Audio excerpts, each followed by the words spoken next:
All right, everyone. So we have another video here from Kage called Ranking Every Fight in Naruto from Worst to Best. Now, this one was recommended to me, so we are going to be watching this. And as you can tell, this is an hour or over an hour long video. So this is, I don't know how long this video is going to be reacting to it because as you guys know, if you've been following me for a while, I like to pause every now and then to add my commentary, and sometimes my commentary can be a bit much, which just adds to the length of the video. So there's a chance this video could end up being maybe closer to 2 hours or even over 2 hours. So just keep that in mind. You might want to maybe like watch like 10 or 20 minutes and then take a break every now and then, or maybe you got the time to watch the whole thing. If you do, I really appreciate it if you watch the whole thing from beginning to end in just one sitting. But I'd understand if you take breaks every now and then to to because maybe you probably got something else you need to do. But yeah, we're gonna watch this video ranking every fight in Naruto from worst to best. I don't know, I mean that's a little bit difficult. Like some of the worst fights, I think you can it's a little bit easier. Like for me, the fights in or a lot of the fights in the fourth grade Shinobi War were just like they were just unmemorable. I mean, they were just boring. Hell, I can barely remember some of the fights in the fourth grade Shinobi War. I remember there was a fight between Fu and or no, not Fu. There was a fight between Mifune. Sorry, I forgot his name for a sec. But the fight between Mifune and Hanzo, I just thought was really boring. Not that it was bad, not that it was poorly written. It wasn't interesting. Like I did not care about a fight between Mifune and Hanzo. Fights like that were just completely boring. They were unmemorable. And there were also some other fights I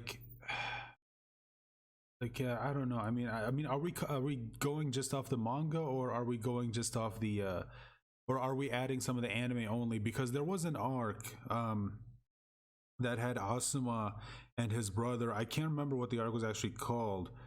Uh, but yeah, the arc between him and his brother and Naruto, and there was that kid whose name I'm just forgetting. Like I thought that arc was horrible. I didn't care about it, and the fights were just bad. Like they were not interesting whatsoever. But yeah, there are some bad fights in Naruto. But when it comes to some of the best fights, like that's a little bit more difficult. Obviously, you've got the fights between Naruto and Sasuke. Both of them I thought were really well done. You've got some of the fights in the Chunin exams. Obviously, Rock Lee versus Gaara, a lot of people consider it to be the best fight in the show. Um, in my opinion, the honestly, I think the fight between Naruto and Gaara in the in the forest, I thought was much better than I think a lot of people give it credit for. I thought that fight was actually pretty damn good. It was really well executed.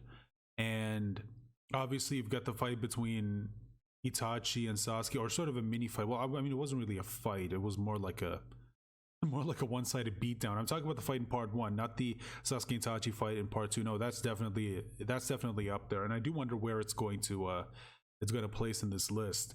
I think I think Suikage probably considers that one of his favorite fights. But yeah, when it comes to deciding which is the best fight, like the overall best fight in all of Naruto, like that's a little bit difficult. But you know what? I'm not gonna prolong this anymore. Let's just go ahead and watch the video. And as always, guys, if you want to show your support for the channel, you know what to do: like, share, subscribe, comment down below. Consider becoming a member by clicking on the blue join button that's next to the subscribe button. And if you are subscribed, make sure to click on the bell icon to be notified whenever a new video goes out, because YouTube notification system still broken, still haven't been fixed. So just make sure to click on all notifications to ensure that you get notified, or to have the best chance of being notified whenever I or any of the other content creators here on this platform make a video, and you can be notified that they did. So let's go ahead and watch this. Hey, how's it going, everybody? Kage here, and today I'm going to be doing something pretty ambitious, at least in my opinion, and that is ranking every single fight in Naruto, with a little asterisk at the end, admittedly. In order for a fight to be considered, it has to have happened in the manga. So no movies, no filler, any of that. Oh, so That we're just said, going I will manga be taking only. both Okay. the manga and anime version, all of these fights into account. But again, if it didn't happen in the manga, I'm not going to talk about it. And while I am going to be covering plenty of minor fights, many of which are very short, for the sake of keeping the first chunk of this video, Yeah, from this. being Oh god, miserable I and forgot about this. super Yeah, this was not one of the best fights. Definitely, like I remember when I was watching the anime, and when it got to this, I was like, dude, I don't care about this. Just move forward.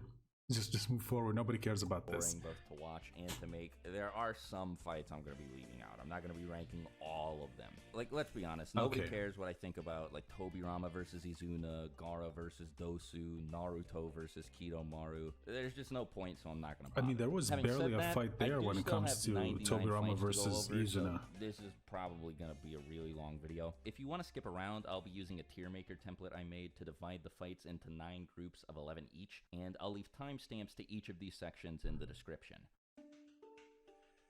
G tier.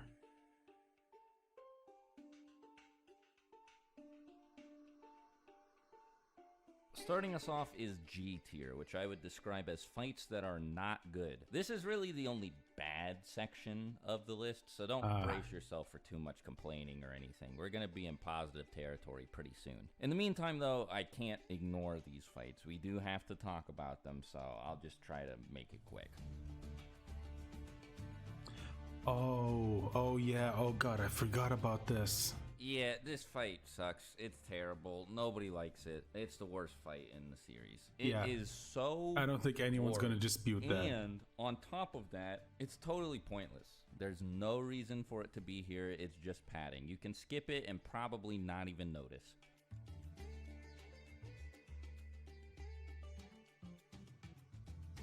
This fight sucks for all the reasons that the Team Guy one does. In fact, I could probably just copy-paste the audio from that section and you'd know exactly how I feel about this fight.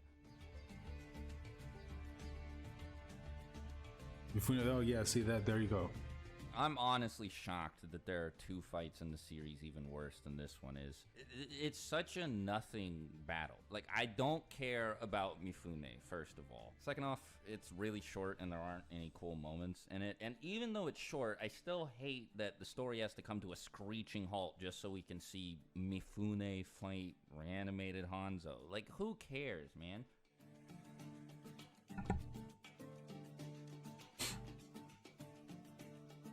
Alright, so I'm just gonna come out and spoil a surprise.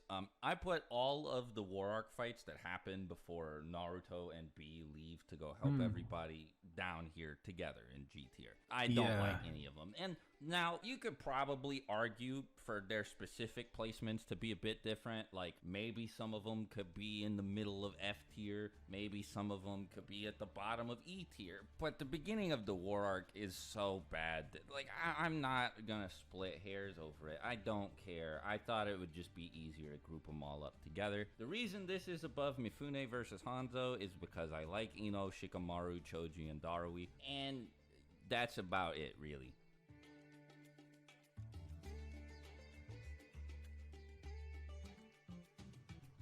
The reason this is above the last one is because Big Choji and Big Choji Dad punched the big statue, and I like it more.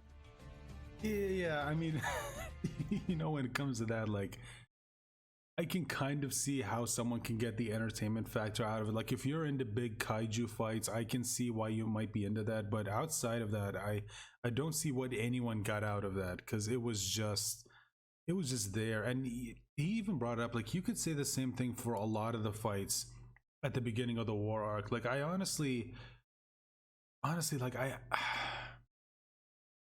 honestly don't know what Kishimoto was going for. Like, why? I mean, seriously, why? Like, what were we supposed to get out of Mifune versus Hanzo? What were we supposed to get out of you know, Ina Shikacho versus the Golden Silver brothers? What were we supposed to get out of it? It just felt like padding. You know, you even brought up that the entire beginning of the War Arc just felt like padding. It felt like it was just like delaying the fights that, or the part of the story that we wanted to see.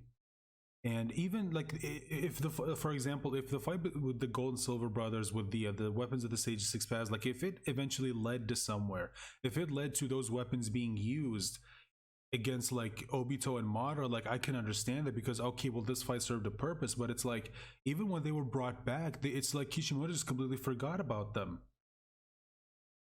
It was just, yeah, it was bad.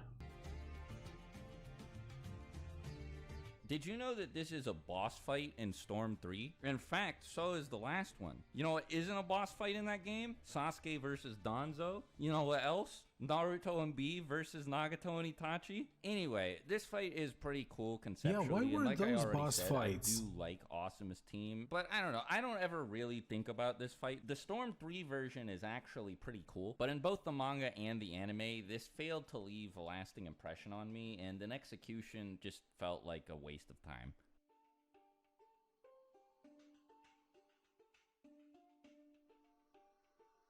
As cool as the Seven Swordsmen are, and as cool as it is to see Kakashi fight Zabuza and Haku again, this fight also felt like a waste of time. It doesn't do anything to progress the plot, and the stakes are pretty low because it's not like Kakashi's gonna die here. If he didn't die fighting Pain, or at the very least if he didn't stay dead after fighting Pain, there's no way that Kishimoto was gonna kill him here in a fight against reanimated Zabuza and Haku. People would have been pissed off if that's the case. It's definitely one of the better early War Arc fights, but that's not really high praise.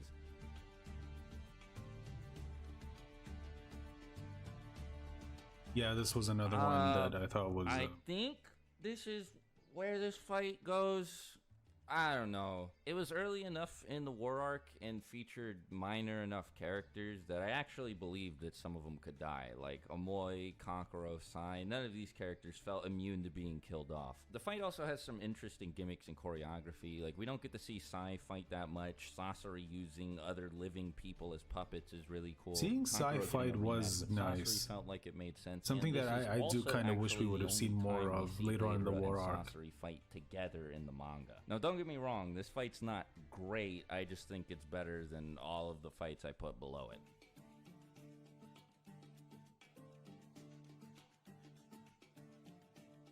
Okay, so out of all of the early war fights, this is the best one in my opinion because something actually happens in it. Yamato gets captured by Kabuto. Now, that doesn't end up really going anywhere, but still, it's something. It makes the fight feel less like a chunk of dead time than all the others I talked about so far. There's also some neat stuff that happens, like the airborne battle between Inoki and Deidara, I like well enough, and Kabuto fighting everybody else and getting trapped in the lime and then turning into a snake and gobbling Yamato up is not bad.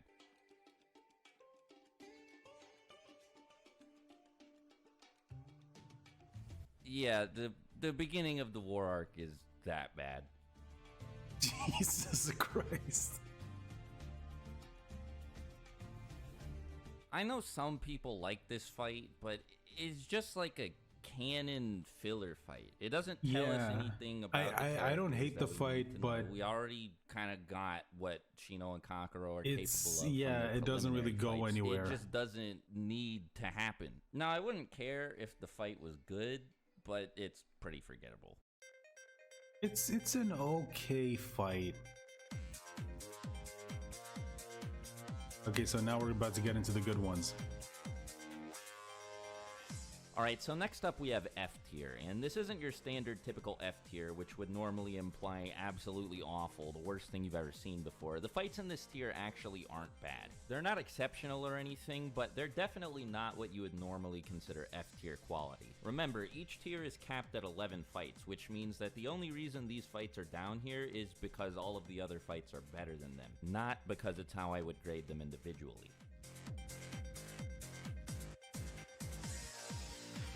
Really? This fight's good. It's pretty engaging in the anime, and narratively it does a really good job conveying how powerful Tamari is. Plus, it's like the only time pre-Shippuden we get to see Tenten do anything. But it's held back substantially by the fact that in the manga, it's just one panel. Now, when analyzing it... Yeah, that's something that, okay, well, maybe Kishimoto realized that this fight wasn't really all that important, and so thought that, alright, let me just say Tamari won, and that's it.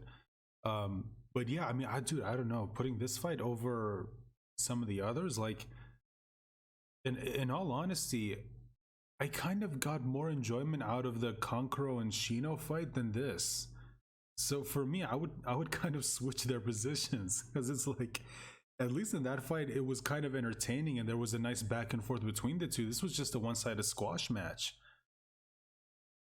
As a scene or a moment rather than as a fight. I don't actually think there's anything wrong with that. It's pretty funny, and it's a time-efficient way to convey the exact same thing the anime version does. That said, I'd be extremely hard-pressed to call this one panel a good fight, so that's why it's chilling all the way down here.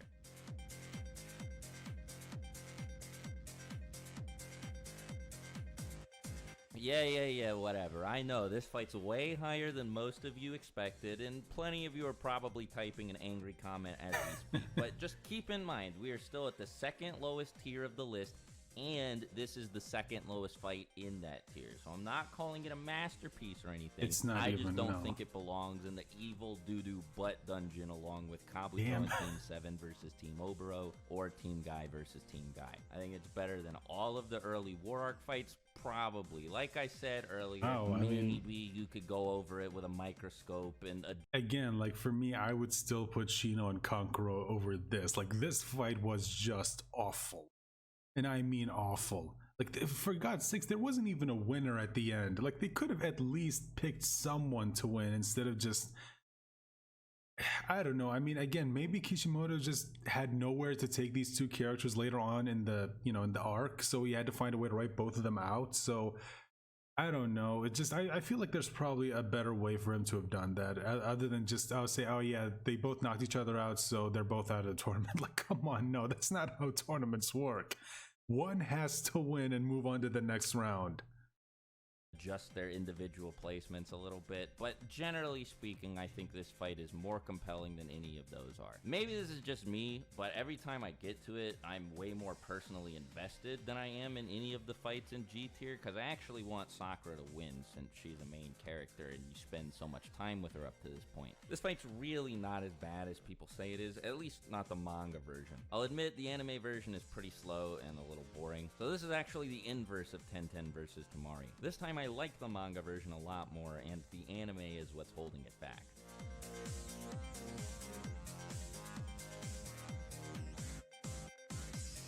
This fight does its job pretty well. The combat itself was okay. good. It was an lets us okay know how fight. strong Sasori is supposed to be, and it gives Sakura the opportunity to interact with his poison so she can make an antidote for it. The problem I the have fight with serves it a purpose. is after this fight happens, Kankuro becomes impossible to respect or take seriously for the whole rest of the series. I know Kishimoto wanted to make Sasori look strong, but he practically deleted Kankuro from the series in the process. I mean, he could have fixed it if he just had Kankuro actually do something later on, but no. This is such a minor fight that I considered not including it, but it managed to climb this far up the list, so why not? It's a short skirmish between Sasuke and the character literally no one likes or cares about, but it's cool. It's well choreographed and visually stimulating. It has less of an effect on the plot than any of the other fights we've talked about so far, but aside from that, there's really nothing wrong with it. Sasuke and Suigetsu versus really? This is that far down below the I hate that this fight is list? so short. Like, it's really, really short. And I want to put it higher, but I just can't because there's barely anything here. If it had been extended to the length of a proper battle, it probably would have been one of the coolest fights in the whole series. Probably, yeah. Yeah, this was... Speaking of fights that would have benefited from being longer, man, the way this fight starts is so good. And then it just abruptly ends. It just ends, yeah. I would have loved to see the whole thing play out. Basically exactly what I said with the last fight. It's super cool, but there's not enough here for me to put it any higher.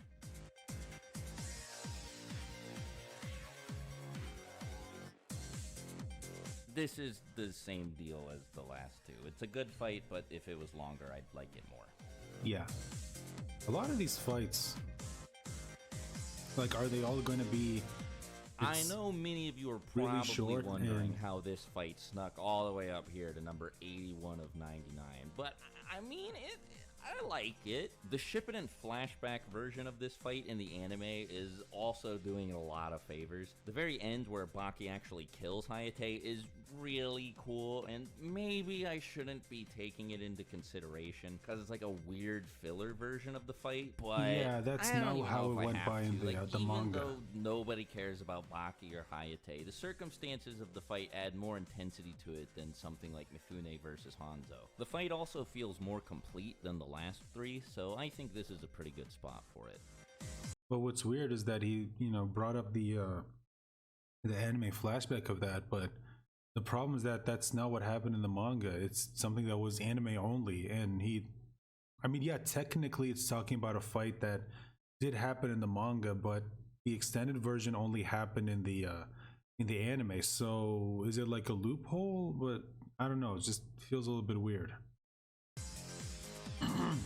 Excuse me.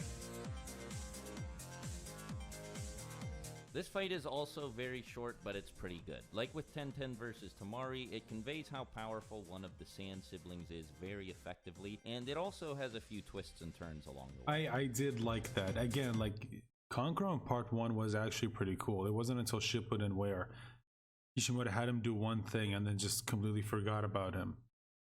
Hey, you know what? He still got it better than Neji. I mean, at least Kankuro did something in Shippuden, and in Neji's case, like, just completely forgotten about him, then he died.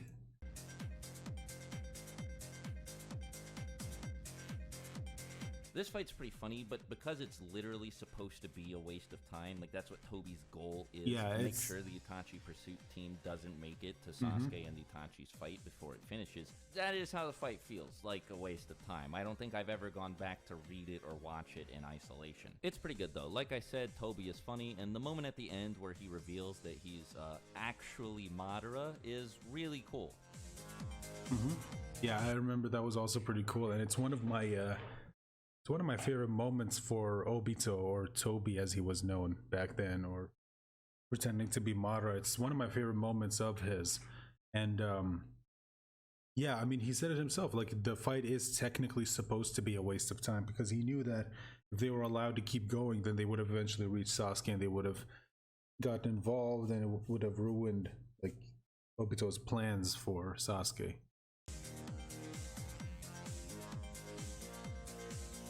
I like this fight, but it's really, really long and not super focused, so going back to watch or read it is pretty difficult. It includes a lot of great moments, so I feel bad putting it this low, and you could probably convince me to kick it up a few spots. It's just difficult to evaluate because of how long it is. Two different fights happen while this fight is ongoing, Kakashi versus Obito and the flashback Madara versus Hashirama. So this fight actually has the opposite problem that most of the fights in this tier have, which is that it's way too long.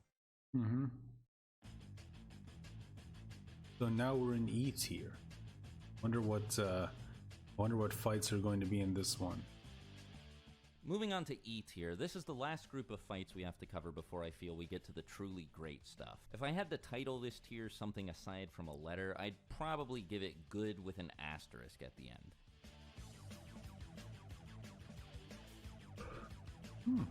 Naruto vs. Kiba, yeah, that was a good fight. Despite the fact that it's at the bottom, Naruto vs. Kiba is more or less representative of all the fights in this tier. I always have a good time with it and don't think it has any glaring issues, but I have a lot of small problems with it that keep me from enjoying it as much as I want to. The highlights of this fight, the Fang over Fang, the Uzumaki Barrage, and Naruto's double transformation plan are all great. It's just paced weirdly. It drags in places where it really shouldn't, and sometimes comes to a complete stop. Way too much time is spent on Naruto getting up after being punched once, and that scene's also played like a big triumphant moment when again Naruto got hit and got up. That's all that happened. Like I said though, these aren't same thing major happened issues. in the Neji good fight. Definitely outweighs the bad here.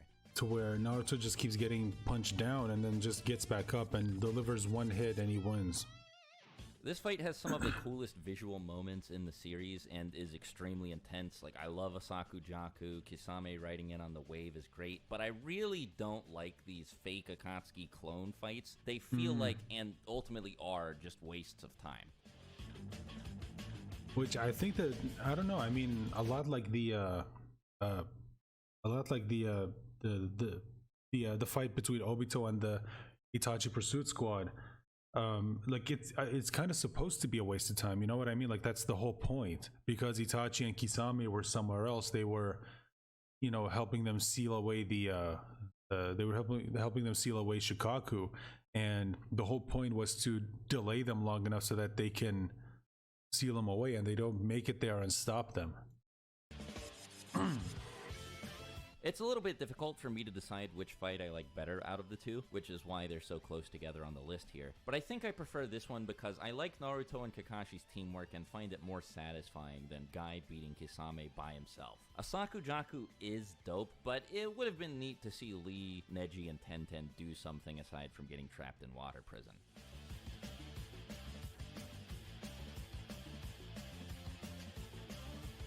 Really? The only issue I have with this fight is that Fu and Torune are kind of whatever, but for a minor, like, side story B battle, this is pretty good. It's well choreographed and clever, and watching Obito fight anyone is always fun. It doesn't overstay its welcome either. It seems aware of its own unimportance. I'd probably put it higher if it was more meaningful, since it has practically no narrative implications. It's just carried by how cool it is.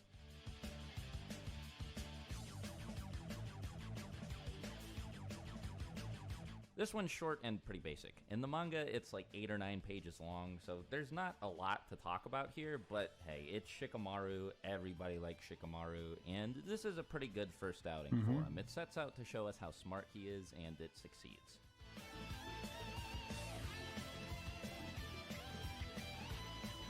Oh, the beginning of Shippuden, The manga version yeah. of this fight is quite a bit different than the anime version. It's shorter and isn't shown concurrently alongside other events. It all happens at once in the manga. It's weird because I have different problems with both of them. I think the anime version is too bloated and the manga version is a bit too short. That said, I still like what's here. It's a welcome opportunity to see how much Naruto and Sakura have grown since the first bell test in part 1. Yeah, I mean that's like that's one of the things that I did love about that fight, because we just had the time skip, and then, you know, in any story when you have a time skip, especially in a shonen, you know, fantasy story where you have a gap of time in between events, and then once you're reintroduced to these characters, you want to see, okay, well, how much did they grow, how much did they improve? And I thought that, oh, you know, having them do the bell test is a good way, because it mirrors what happens at the beginning of part 1, where you saw just how badly they were outperformed by Kakashi, and then here they do a lot better.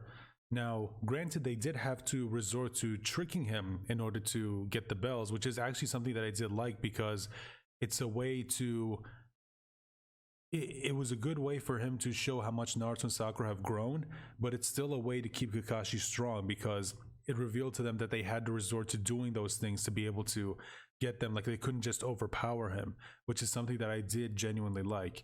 And I did kind of like how it was done in the you know, Storm game, the Naruto, I think it was Naruto Shippuden Ultimate Ninja Storm, the first one. I thought that how they handled that fight was actually really interesting, and how they had, you know, Kakashi utilizing the 5 changes in chakra nature, the lightning, the water, the fire, the earth. I thought that was really, oh, and well, actually no, I don't think he used earth and wind, if I remember correctly. Yeah, I don't think he used those. I think, yeah, he definitely used fire, water, and lightning. I don't think he used earth and wind. But yeah, just how it was done, I thought was really good. And you know, overall, I don't really have a problem with it. I thought it's definitely a good fight, and in my opinion, kind of one of the most underrated fights in the entire series. This isn't how we get introduced to Gaara, but it is the first time we get to see him in action, and it's awesome. It's against a bunch of nobodies, and it's hard to even call it a fight, which is why it isn't higher, but it's iconic for a reason. Although I would still put the Naruto and Sakura vs Kakashi above this one, if I'm being honest. Kakashi versus Deidara. This one's surprisingly short and anticlimactic for the final fight of the arc that it's in. It's like 2 chapters long, and it doesn't actually end up mattering since Deidara survives in the end. Overall, I like it though, and it has some great moments. We get to see Kamui for the first time, and by extension, this is how we learn that Kakashi can use the Mangekyo Sharingan. Plus, seeing Naruto lay the schmack down on Deidara always makes me happy. Although it is kind of funny seeing how Kamui was used, you know, in this part of the story, when later on we can see that can actually be used a lot quicker. And you could attribute that to, Kakashi not really having that much experience using Kamui. So it took him a while until, we got to the fourth grade Shinobi War.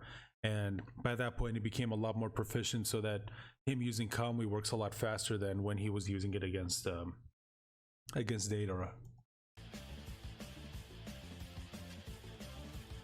Channel veterans, you may be surprised by how high this fight is on the list. Those of you who are new here, some time ago I made a video titled The Worst Fight in Naruto, and this fight was the subject. Now, in my defense, I did say that I thought it was only the worst major fight in Naruto, because I had some what I thought were insightful things to say about it, and didn't want to talk about like team guy versus team guy or whatever. Obviously, my opinion of it has improved since then, because it's all the way up here at number... It's slipping my mind. I don't remember what number. Wait, which number but anyway, is this? There is a lot to like about this fight. Neji's extreme Sharingan. Plus, seeing Naruto lay the schmack down on Deidara always makes me happy. Oh, we're at number 69. Okay. Fight was the subject. Now, in my defense, I did say or whatever. Obviously, my opinion of it has improved since then, because it's all the way up here at number... It's slipping my mind. I don't remember what number we're on. But anyway, there is a lot to like about this fight. Neji's extremely cool and imposing, and the 64 palms is one of my favorite jutsu in the series. But everything that I said I didn't like about the fight in that video still applies for the most part. In a fight where the subtext is that Naruto's trying to prove to Neji that fate and gifts aren't absolute, it really sucks that he goes from failing to land a single hit on Neji before he uses the Nine Tails chakra to beating Neji in one punch after he uses its chakra. I think the broad stroke storytelling and theming here is good, and the fight has some visually spectacular moments, but in execution, it's very flawed.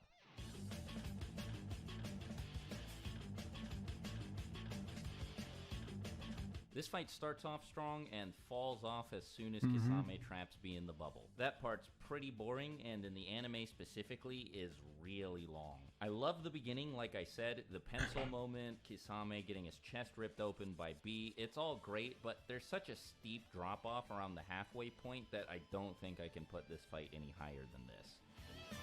Yeah, my biggest problem with the fight was honestly how it ended. Like, I wasn't a big fan of it. I wasn't a big fan of the ending because it just felt like Kishimoto wanting to find a way to have Kisame, or excuse me, no, I actually got it right, but to have Kisame lose, and he just came up with, oh well, Samehada just likes, Killer B a lot more, so he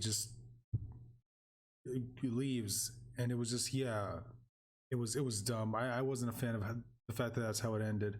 I mean, I would have liked it if maybe the right Kage showed up afterwards and both of them team up to fight against Kisame and both of them are able to take him down. I feel like that would have been a lot better, because you would have avoided, the stupidity of, oh, conveniently right now Samehada loves B more, so he leaves, and it gives him the opportunity to finish him off, and it wasn't, I wasn't a fan of it.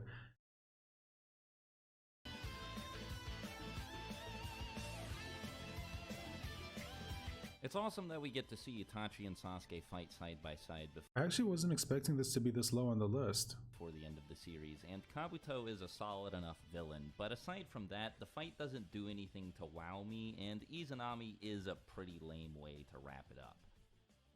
My biggest problem with this fight is that, this is the first fight we see Sasuke in with EMS, and instead of using it as an opportunity to show how much stronger he is and how proficient he is with using it, instead we get a fight that just focuses on how awesome Itachi is, which, don't get me wrong, I as an Itachi fan, I did like it from that perspective, but at the same time, you had a prime opportunity to show the growth of, one of your two main characters, or the other of your two main characters, that's what I meant to say, and instead it was focused on something else, which was just really, really disappointing.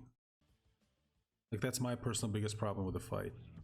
When it comes to Izanami, admittedly it is kind of lame, and again, I'm still not a fan of the fact that you had this other version of Sage Mode and you give it to someone who ultimately ends up being completely inconsequential to the entire story, really. I mean, well, maybe not completely inconsequential. I mean, he does end up saving Sasuke, but I feel like that's something that didn't really Or well, I guess technically, if him getting stabbed didn't happen, then he wouldn't have been in that mind space, and he wouldn't have met Hagoromo. So yeah, but I don't know. I feel like there was probably another way he could have done that, but I don't know. Just I'm still salty that Kabuto's the one who got that Sage mode and then ended up doing absolutely nothing with it.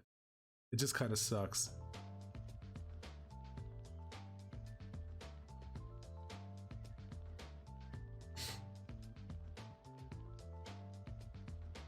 Alright, so this is where we start to get to the really good stuff. I don't really have any problems with any of the fights from here on out. I think they're all excellent. If any issues do come up, they'll likely be small or massively overshadowed by what I think the fight does right.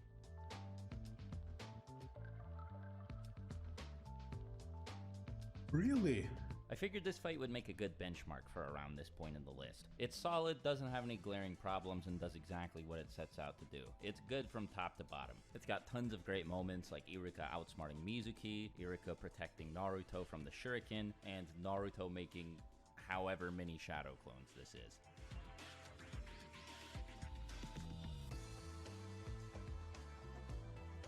This is another short one with some no-name bad guys, but despite that, it manages to be pretty good. The choreography here is spectacular, and the events provide characterization for the main cast that's welcome and still very necessary this early on in the series. It also sets up the encounter with Zabuza, and in doing so, creates the framework for the entire rest of the arc going forward.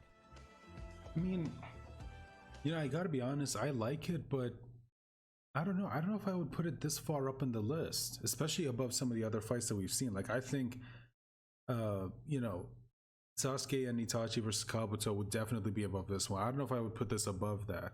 I mean, if we're talking about, you know, just plain quality, like there's no real problems, then I can understand why you might put this above, you know, that fight. But I don't know. It's a little difficult for me to accept this fight as being better than that one. But on some level, you know, I do understand, you know.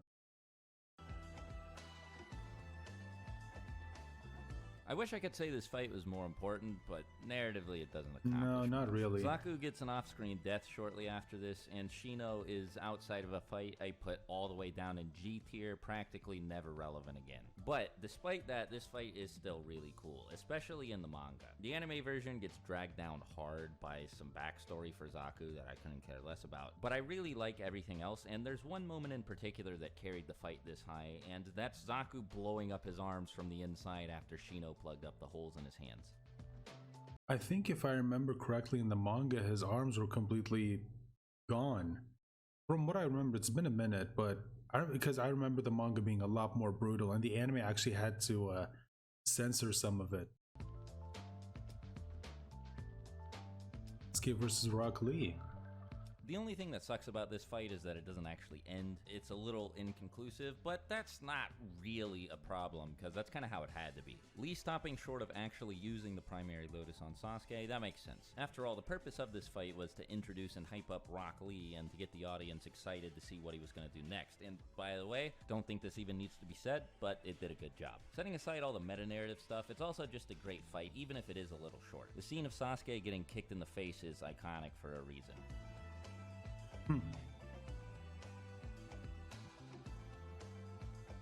This one's long, and the quality is a bit inconsistent, but considering both the high points and the low points, I think this is where it averages out to. There are some sections I find dull or underwhelming, and because of how many characters are present, it does feel a bit bloated at times, but the highlights make up for that. There's some really cool stuff that happens in this fight, and Naruto versus the third Raikage specifically is awesome.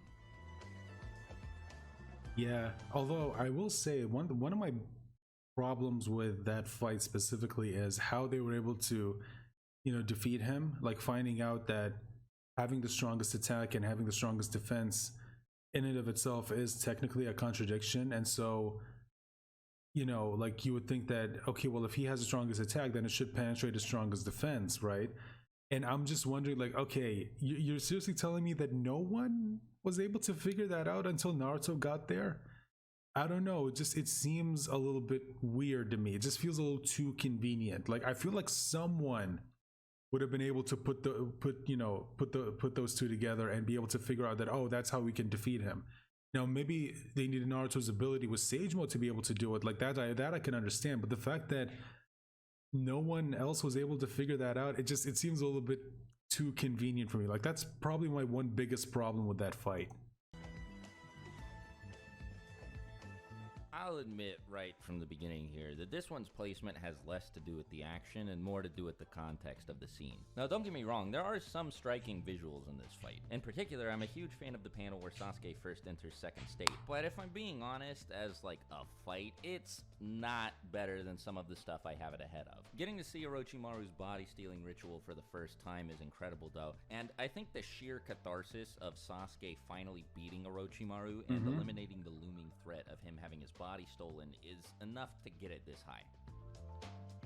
It was, although I feel like it kind of got undermined when Orochimaru was brought back. I feel like that definitely shouldn't have happened, if I'm being honest. I understand like there's a reason for it, and it's not that it doesn't make sense, you know, how it was written. It's just I would have personally preferred if Orochimaru had just stayed dead. What can I say? I like Sasuke. I know this fight is probably way higher than a lot of you would put it, but I really do think this is where it belongs. Yeah, it's the third highest fight of the Chunin exam preliminaries, but it's great. The Lion's Barrage is awesome, and I like the dynamic presented by Yoroi's ability to absorb chakra. I also think it acts as a neat bit of foreshadowing. Sasuke's decision to activate the Sharingan even when under the threat of the curse mark shows he's willing to risk destroying his own body in pursuit of his goals, much like his decision to train with Orochimaru, even though by doing so he risks having his body stolen. And just like how he's able to suppress the curse mark and eventually defeat Yoroi, Sasuke is able to stop Orochimaru from stealing his body before using his training to hunt down and kill Itachi. I don't know if this was intentional or not, but if it was, it's an extremely cool parallel.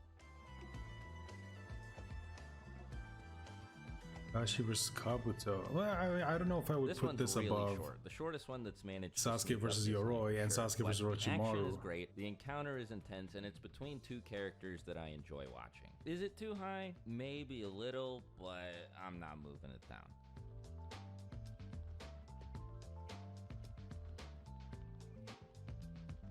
This fight's pacing suffers because it frequently gets interrupted for the sake of exposition dumping, but when Neji and Hinata are fighting each other, it's super entertaining. Plus, the information we get out of this is really important. It's practically vital going forward. As a character moment for Neji, Hinata, and even for Naruto, I think this fight excels too. So even though I have a handful of issues with it, I really like it in spite of them.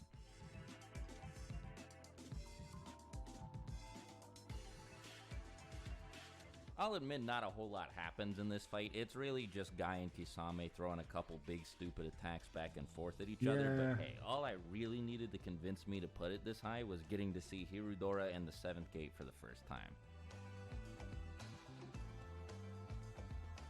Oh yeah, this was a cool fight. Intense and very scary. When I first saw this as a kid, I was genuinely concerned that Sakura and Lee were going to get themselves killed. I don't think there are any low points here. Every section of this fight is good, even the Sakura section. I know not everybody's going to agree with that, but I enjoy watching her use the substitution jutsu this creatively to outsmart the Sound Ninja. Getting to see more from Lee and the Inoshika-Cho trio is also welcome, but the real highlight of this fight is Sasuke waking up with an active curse mark at the end and using it to blow Zaku down. So are we in? Okay. We're in C tier now.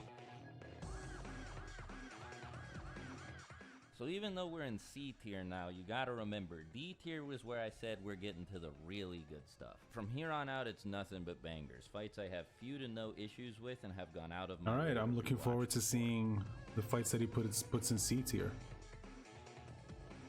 Versus Kakashi. Oh, the first one. Okay, this was phenomenal, both as an action set piece and as a vehicle for educating us more about the characters that take part in it. I don't think it's possible not to like Kakashi after watching this, and it also fleshes the 3 Genin out and makes them more compelling. My favorite section of the bell test is shockingly the Sasuke section, but I also think that Naruto and Sakura. I think that's the same for a lot of people. Everybody remembers 1,000 Years of Death, and Kakashi uses Sakura to demonstrate what a genjutsu looks like to us for the first time.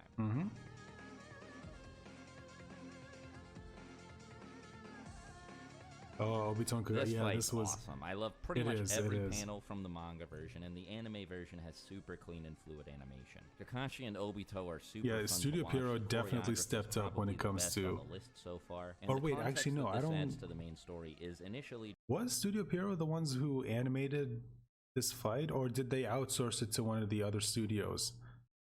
I know. You know what? If you guys know, let me know in the comments. just welcome and enriching, but eventually becomes vital. Madara versus. Oh, which one? Yeah, this one's a classic. Oh, it yeah, kind of the- speaks for the- itself. Honestly, I'm a the bit one that created worried the Final that I Valley. have to explain why I put it this low rather than why I put it this high. Or the I know a Valley lot of of the End. people really like this fight. Many of you probably even like the still image of Madara and the Nine-Tail staring Hashirama down more than most of the fights we've talked about so far. It's definitely an iconic shot, and this is one of the most iconic fights in the series, for good reason too. The context alone is exciting. This is practically the most legendary battle in Shinobi history. It's been mentioned and hinted at since all the way back in part 1 when Naruto and Sasuke met in the Final Valley, so finally getting to see it was incredibly satisfying. Although I will admit that one thing. What? Okay, if I could offer one criticism for this fight, I think I can offer one. For good reason too. The context Which is, alone let me see if I exciting. can This find is it. So practically yeah, the most there's a moment here where we see, you know, we see Madara using Kurama to fire these multiple like Biju bombs, and then combining them with the blades from Susanoo. Here's the thing: if you remember just what just one Biju bomb is capable of doing, like it can blow entire mountain ranges. And we also know that Madara on his own, one swing from his blade was able to cut the tops of 3 mountains. Okay, like this dude alone is powerful. And then you take Kurama, who is stated to be the strongest of the tailed beasts, all of his power, and we've seen what one of the tailed beast bombs from any of the other Biju, and just the destructive capability of them. I've always thought it was a little bit weird that here you've got Hashirama staring down multiple tail beast bombs combined with power from Madara Susanoo, his perfect Susanoo, and somehow it didn't just turn him into dust. I don't know, that just always seemed a little bit weird to me. I mean, granted, you could say that he was, powered up by Sage Mode, so his durability was was a lot higher, but I feel like it still should have blown away his what's it called, his 1,000-arm cannon. I feel like it should have blown it away at least, but the fact that it still survived, I don't know, that just always struck me as a little bit weird. most legendary battle in Shinobi history. It's been So mentioned. yeah, I mean, that's just kind of my one criticism of that fight. Like that part just always bothered me. Been hinted at since all the way back in part 1 when Naruto and Sasuke met in the Final Valley, so finally getting to see it was incredibly satisfying.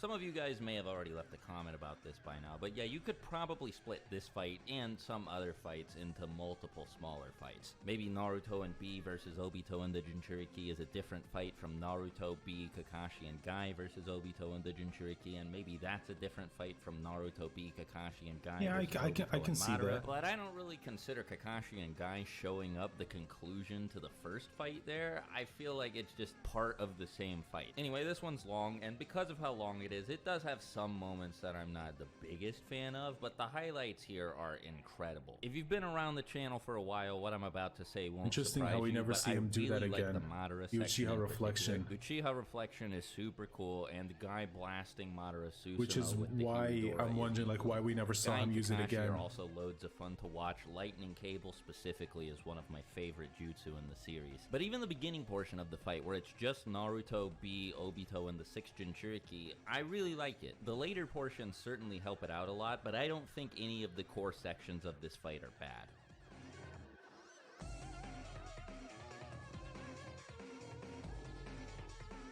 There's not a whole lot to this one, but what is there is like, come on, bro. You know what I'm saying? Like the big old Mega Rasengan barrage, the Rasen Shuriken, tug of war at the end. Even though some stuff happens in the middle of it that extends it, it's pretty short in terms of actual runtime. But while the fight's actually going on, it's so high energy, dude. I love it. It is. It's a pretty good fight.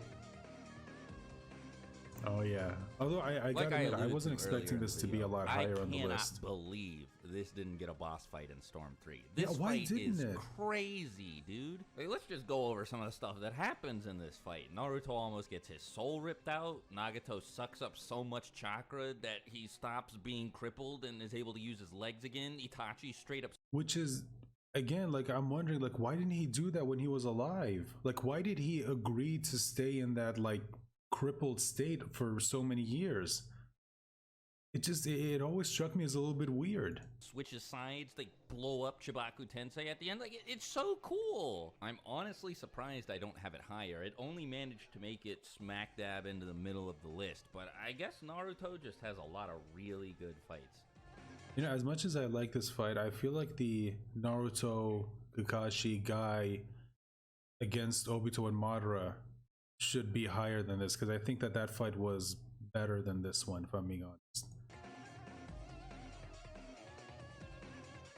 Oh, so this is number 49? Okay. You see what I'm talking about? Like, what's this one doing all the way down here? I thought it was one of my favorites, but it's barely cracking the top 50. We get to see Naruto and Sasuke use their cool new 6 paths powers, and everybody likes good old Madara, so this fight kind of had to be good. That said, for what it is, I think it's way too short. I am still, to this day, not happy about how it ended. This fight could have been way longer and way more climactic. I don't think that it would have sucked. Which is one of the reasons why I really like how they handled that fight in the Storm 4 game.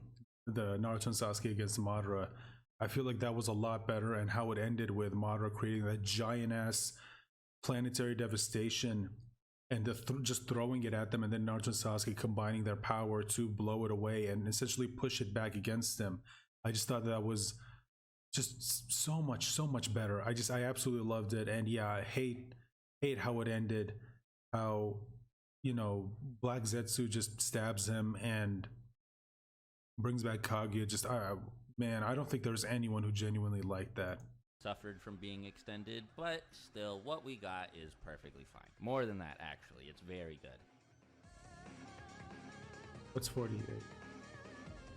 Sasuke Kakashi. Oh, Sasuke versus Kakashi and Naruto. Yeah, I know. Putting this above Naruto and Sasuke versus Madara is a little out there, but I really do think it's that good. Just go back and watch it again for yourself if you don't believe me. I promise it's better than you remember it being. It is good. The action and pacing here are surprisingly tight. Even though the fight is really short, it manages to make a lot out of its limited runtime. All the character stuff we get here is excellent too. Sasuke shows everyone how far gone he is. Sakura is forced to come to terms with the fact that Sasuke is not the same person he used to be. Kakashi's forced to come to terms with the same thing and sees himself in the same position Hiruzen was in back when he fought Orochimaru in part 1, and Naruto stays as stubborn and unyielding as ever. And I gotta be honest, and let me know if you guys agree with me on this, but I thought that the fight between Naruto and Sasuke there, how it was done in Storm 3, I thought was, or I think it was Storm 3, either it was Storm 3 or Storm Generations, it was one of the two. But how it was done there, I thought was just, it was just much better. And one of the reasons why I love the Storm games is because they take what's already there and they enhance it. Like, they make it like so much more impactful, especially with those, you know, QTEs that they have. Just absolutely phenomenal how they do it. But yeah, but if you don't know what I'm talking about, just go on YouTube and just search that fight, like Naruto vs Sasuke Storm 3, and you'll see what I mean. And it's the fight in the fight. It was after the fight after the 5 Kage, or towards the end of the 5 Kage Summit arc. It's just absolutely phenomenal how it was done. Obito versus the Allied Shinobi This Force. is another long one, right? Like, some people consider it its own arc, and like all of the other long fights I've talked about, this one suffers from having some moments I'm not a huge fan of. The pacing isn't perfect, but this is made up for by the fact that it has some of my favorite moments in the whole series spread throughout it. Like, a lot of them, in fact. It's kind of bloated and inconsistent, but the high points here are too great to ignore. Plus, this doesn't really have anything to do with the fight, but Ten Tails Jinchuriki Obito has one of my favorite designs, not just in Naruto, but across all of media. I'd say that Naruto and Sasuke versus Madara is definitely more consistent, but this one absolutely has higher peaks.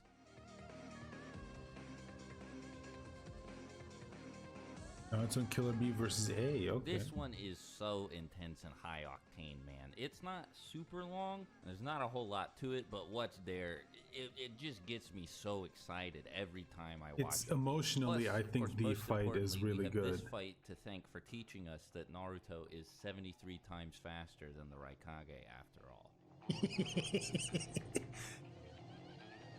Gaara versus Data. Oh yeah, this is a good fight. It's been a while since we talked about any And fights from the Kazekage. I also do feel like this is another one that's severely underrated. I feel like a lot of people don't give this fight its due, because like how the fight was handled, the strategy between the two was just phenomenal, just absolutely phenomenal. Rescue arc, and it's been a really long time since we talked about any fights that took place in the air, but this one is a good example of both of them. It happens right after we find out that Gaara's become Kazekage too, so getting to see what he's capable of at the same time as we get to meet a new member of the Akatsuki, it's hard to ask for any more than that. This fight's unique because, like I said earlier, it takes place in the air, and one aspect of that I love is how creative it is for Gaara to use his sand to create a cloud below his feet. This is just a really cool matchup, and it also has extremely high stakes, since if Gaara loses, he's gonna die.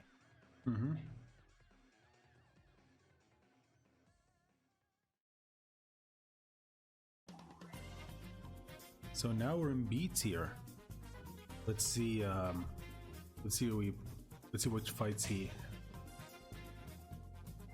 We've officially entered the big boy zone. Now that we're in B tier, I don't think I have anything bad to say about any of the fights moving forward. Maybe a complaint or two will slip through the cracks, but I'd honestly be surprised because I really, really like all of these fights. Also, just as a fair warning, brace yourself for a lot of Sasuke fights. We're going to go through quite a few of those in a row here.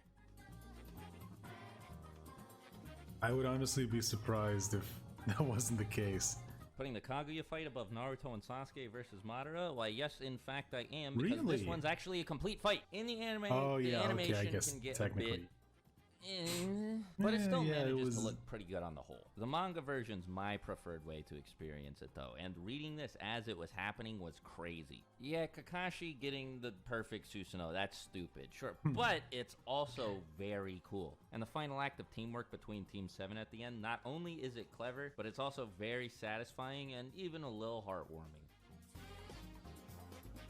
Yeah, so I do agree that, you know, Naruto or Team 7 versus Kaguya is actually a complete fight as opposed to Naruto Sasuke versus Madara, because the fight never actually ended because of that stupid twist that nobody liked. So yeah, I do agree from that perspective. That does make this fight better than the other one. But for me personally, I guess I do kind of prefer, you know, the Naruto and Sasuke versus Madara, because it feels like that's what the series was building up to, as opposed to, you know, the whole Kaguya thing. And it leading to more Otsutsuki, which is something that I just absolutely hate. But that's not what we don't need to get into that again. Like, if you've been following me for a while, you already know how I feel about that. I don't need to repeat myself here. But yeah, although one thing that I will say about that fight is I do kind of wish we would have gotten more moments where Sasuke is actually allowed to show his, you know, his abilities against Kaguya, because I feel like I don't know why this is the case, but for some reason a lot of the more impressive feats were given to Naruto, and Sasuke, like, he does some things here and there, but overall it's just like he had him take a backseat to Naruto. And I wonder why that's the case. Now, when it comes to Sasuke, he did do some things, don't get me wrong, I'm not saying he did nothing, but like, for example, the moment where he had, you know, Kage just completely disintegrate his perfect Susanoo, and then same thing to Kakashi. The Kakashi one was even more egregious, because dude, the guy has Kamui. Like, why the hell didn't he just make it pass through the Susanoo? And we know, keep in mind, we know that the Susanoo can be used to use the person's actual abilities. Like, hell, Sasuke, we've seen him use Amino Tejikara with it. Now, although granted that was anime only, I don't think that was actually in the manga, but we've seen him use Chidori with it, so we have literally no reason not to believe that he can't use the you know, that he can't use the other Rinnegan abilities, and Kakashi should have been able to use Kamui with it. So instead of just allowing him to let the thing pass through him, instead it just hits and it completely destroys the Perfect Susanoo, which I wonder why he didn't just remake it. I mean, it's not like it's completely gone. I don't know. That's just something that always did kind of bother me about that fight. But let's go ahead and continue. Yeah, this was also an awesome fight. This is one of the most necessary fights in the series. There's a massive gap in power at this point between Sasuke and his two former teammates, and Kishimoto had to let us know that somehow. This fight had been silently built up to for a long time, since the final valley, arguably since the Chunin exams when Orochimaru first warned Sakura that Sasuke would seek him out in search of power. All that stuff gets paid off here. It turns out Orochimaru wasn't lying at all. By training with him, Sasuke got strong, and he lets everybody know with all sorts of cool new shit he couldn't do last time we saw him.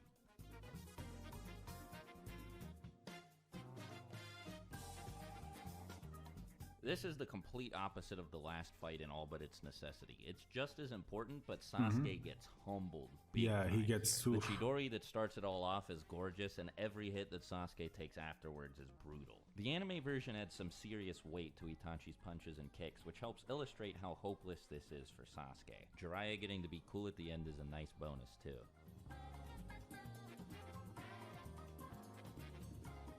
No, this is Sasuke. Oh, one of the early Crystal fights. Ice Mirrors is still one of the most unique jutsu we've ever seen. The Sasuke versus Haku solo section at the beginning is great. Sasuke saving Naruto is an incredible character moment. And finally, of course, there's the moment at the very end of this fight where Naruto uses the Nine Tails chakra and completely steamrolls Haku. This one's a classic for sure.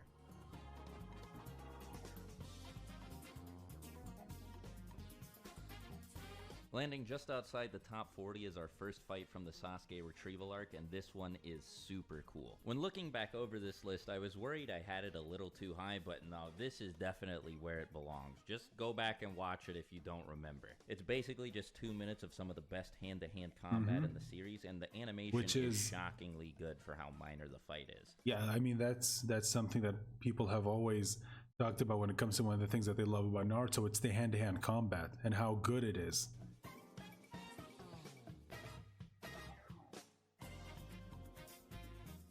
It's really hard for me to decide which one's better between this and the Sound 4 fight, but I think this one edges it out just a bit because it involves Naruto. The rivalry between Naruto and Sasuke is a core aspect of the series, and this is actually the first time we get to see them fight, ever. The action here is great, too. I love how tangible the environment feels. Sasuke kicking Naruto into some laundry and then beating him up while he's covered by it, that's it great. actually makes the environment feel more alive. Fight, though. Like it's actually there, as opposed to, you know, how a lot of anime series are, where it feels like it's just a flat background. Hey man, listen, all the Sound 4 fights are great. One of them just had to be the least great. I know everybody has their own opinion. Yeah, I gotta be honest, this one was not one of my favorites. This being placed here might upset some people, but look, like I said, I like it. I like all the Sound 4 fights. Sakon's even my favorite member of the group. I'm not a big fan of this one, seriously. I also don't normally like Kiba or Kankuro, but this fight makes them both look extremely respectable. I don't think I've ever really gone back to watch this fight, if I'm being honest. I think I watched it once and that was like enough. Who doesn't love to see a good bit of 4D Oh, chess? this one's one of my favorites. Not much else to say about this other than it's really Personally, for fun me, to I watch think I would have put it a little bit higher. The I don't think I would have put it here. And Naruto versus Neji is particularly clever too.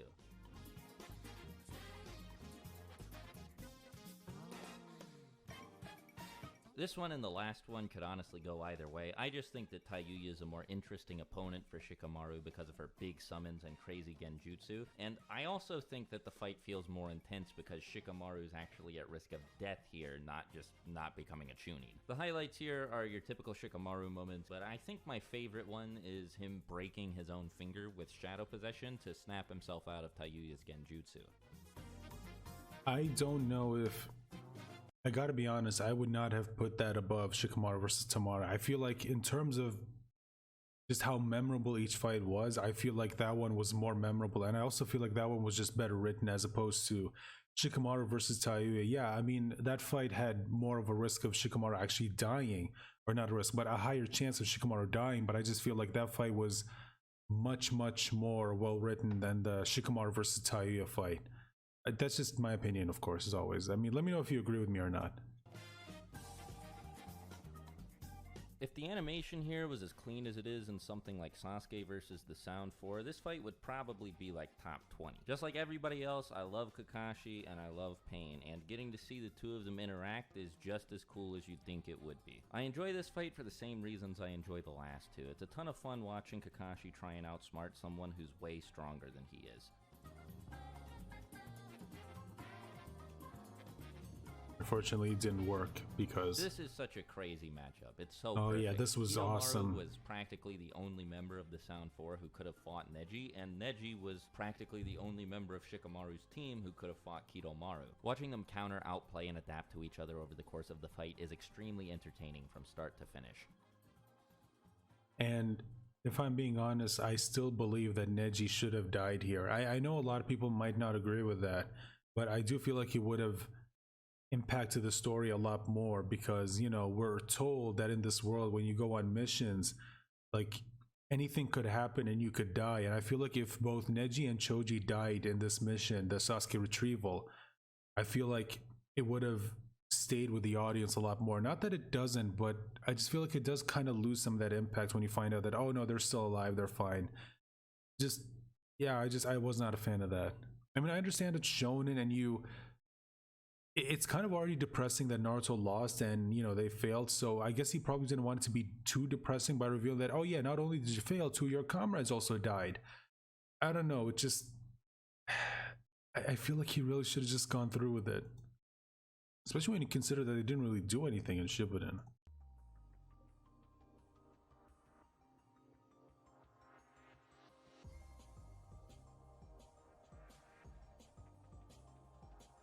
As good as all the fights in B tier were, now that we're in A tier, you can obviously expect these to be even better. These fights are spectacular, and while we haven't reached the very best that Naruto has to offer yet, we're getting pretty close. Okay, so what's the first one? Sasuke versus Gaara, okay. This was like the Super Bowl for me when I was a kid, dude. I could not wait to see this fight. So after the first announcement and all this time and build up and the fight getting delayed, it could have ended up being a huge disappointment, but it wasn't. The hand-to-hand section, or I guess you could say hand-to-sand section at the beginning of the fight is solid. Honestly better than it needed to be. It's got really good shot composition and some creative choreography. My favorite part of the fight, though, well, I'm pretty sure it's the same as everybody else's.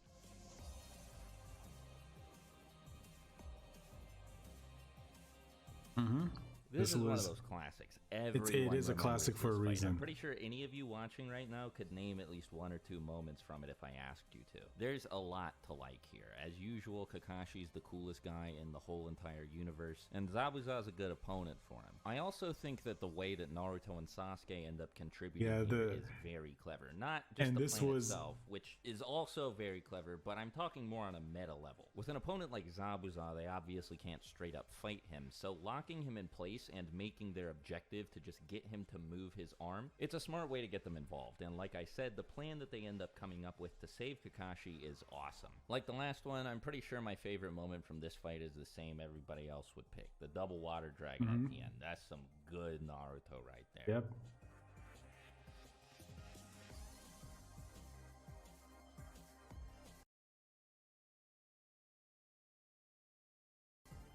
This has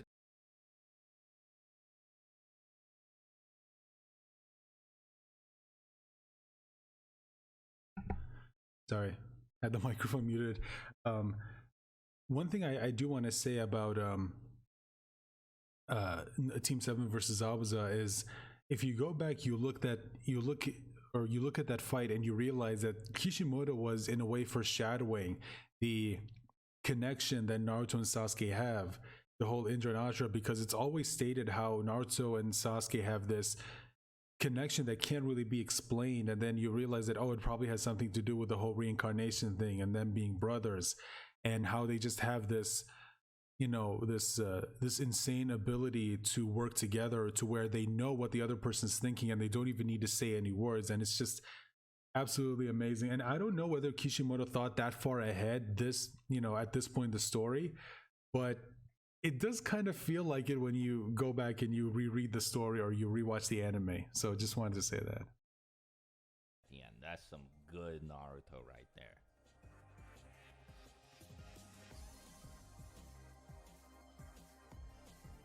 This has got to be the most underrated Naruto fight ever. Wait, really? This above Teen 7 versus Zabuza? No, I don't know if I agree with that. But you know what? I'll hear him out. I don't see anyone talk about it despite how cool it is. I'll admit it's short and pretty simple, but this is such a colossal act of disrespect on Tsunade's part that you gotta respect it. And the moment at the end where she stops Naruto's like incomplete Rasengan or whatever you want to call it by breaking open the ground with one finger, so sick, dude.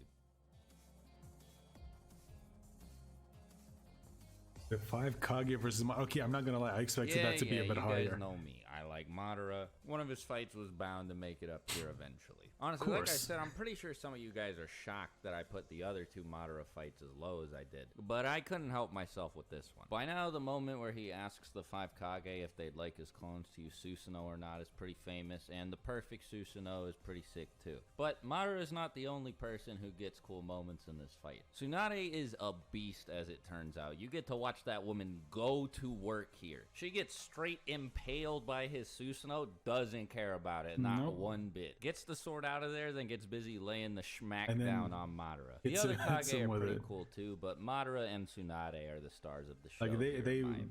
they were the MVPs of that fight. Oh yeah, this was a good moment. This was a good moment. Oh my god, dude. Like, man. What is this Game of Thrones ass fight doing in Naruto? Obito is a straight up demon here. This was pretty brutal. Most ruthless, savage act of bullying in the whole series, right?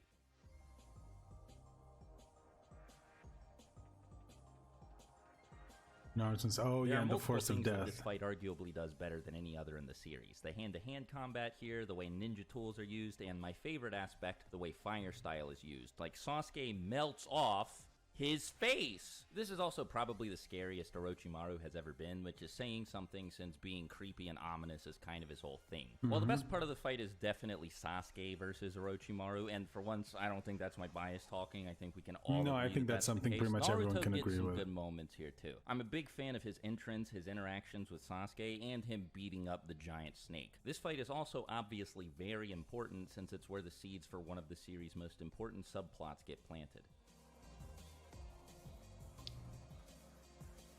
Maruka Tetsu and Izuma versus the Hidan Kakuzu fight. Is just really, really, really good. It basically sets up the entire arc single-handedly by killing Asuma and giving Shikamaru the ability to see what Hidan can do firsthand. The coolness level here is also like off the charts. Shikamaru, Asuma, Kotetsu, Izuma, Hidan Kakuzu, all extremely cool characters, and pretty much every combat interaction is also extremely cool. Also, because the fight revolves pretty much entirely around Hidan's immortality and the mechanics of the Jashin curse ritual, the fact that it essentially forces the reader or viewer to figure out how that works along with all the other characters makes it even more engaging than it already is in the first place.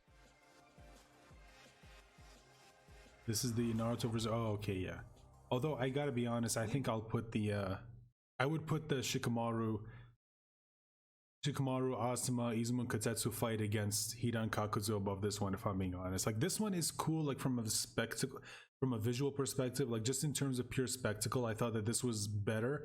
But in terms of actual writing, I thought that the earlier fight was definitely better than this one.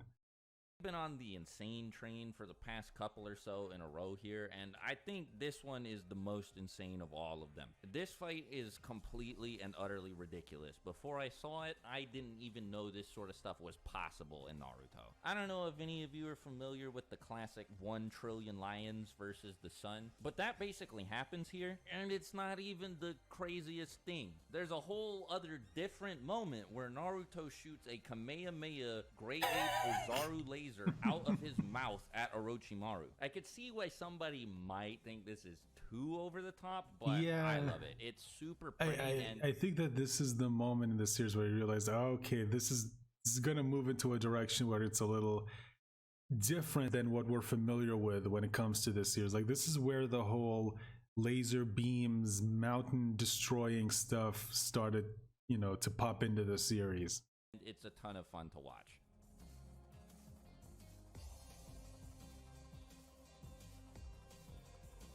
Speaking of insane and over the top, here we have the fight with Drunk Lee and Sand Tsunami. At the time that it happened, this was definitely the second or third craziest fight in the whole series, behind only Naruto versus Gaara and Gaara versus Lee. Kimimura's Kekkei Genkai is also extremely unique, and I think that watching his abilities interact with Gaara's specifically manages to be interesting all the way up until the end of the fight.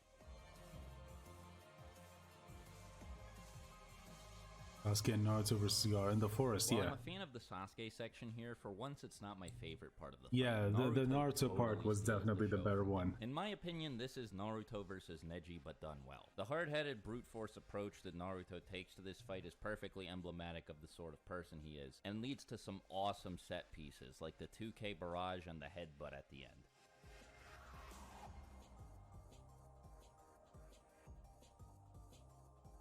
This fight's just really cool. It's an interesting matchup, it's got a ton of big explosions, and it's got incredible paneling and shot composition. This is absolutely Conan at her best. I don't know if I would put this above the other fights. I really wanted to throw it into S tier, but there just wasn't quite enough room. Okay, so now we're getting into S tier. Now I'm really curious to see. Hold on, because we have S tier. What's? Oh, we have double S tier. Okay, so here is apparently we're going to get into the really good fights, and now I'm really curious to see like what fights he has here and where specifically he ranks them.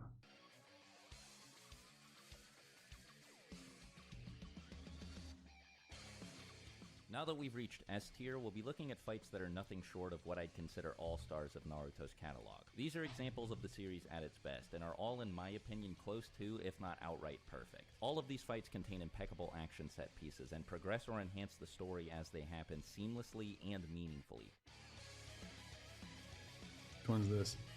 Kakashi, Asuma, Kurina, and Guy versus Itachi and Kisame. Okay, yeah, this was a really good by fight. how much this fight manages to achieve while still being fast-paced and engaging. It introduces the audience to two of the series' most memorable villains, establishes the Akatsuki and explains what it is, debuts the Mangekyo Sharingan, and pays off all the build-up that Itachi had received up to this point. Those are all incredibly important aspects of the story, and I haven't even mentioned yet how Kakashi being hospitalized further incentivizes Naruto and Jiraiya to track down Tsunade. Narratively, as a scene, it pulls its weight and then some, and as a fight, boy is it entertaining. Itachi does more than enough crazy shit here to leave a lasting impression on the audience, not the least of which is using Tsukuyomi for the first time, which is one of the most iconic scenes in the series. And you know, he said it right himself, is that, you know, we had all this build up for Itachi and Sasuke talking about him and how he wants revenge against him, and then when you finally see him, you're like, oh, okay, so yeah, this guy's gonna be a problem, this guy's no joke. And you even have the comments from Kakashi about how he became the leader of the Anbu when he was only 13, which was crazy. And then later on, as you find out more and more about him, you realize just how insanely talented this guy actually is, even when he was really young.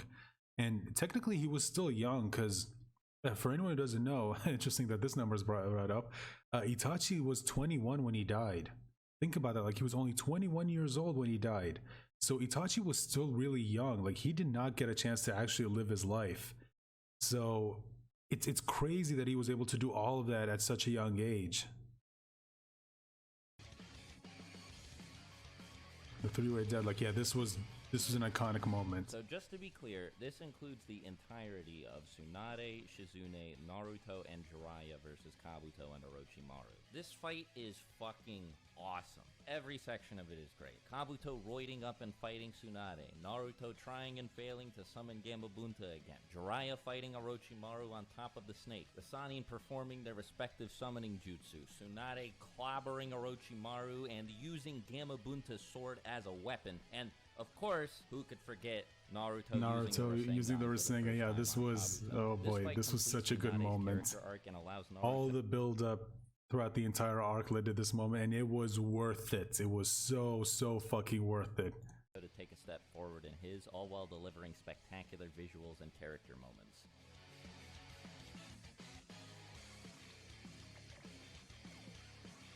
Choji versus Jiro.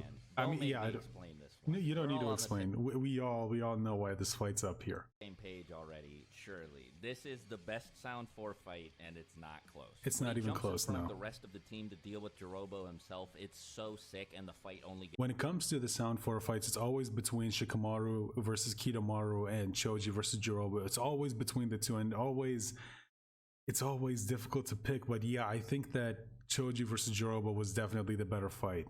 Gets crazier from there. Later on, Choji expands to the size of the whole forest and body slams Jirobo, and it doesn't work. Jirobo just picks him up. The end of the fight is what gets it all the way up here, though. Butterfly Choji is such an ice-cold fucking thug.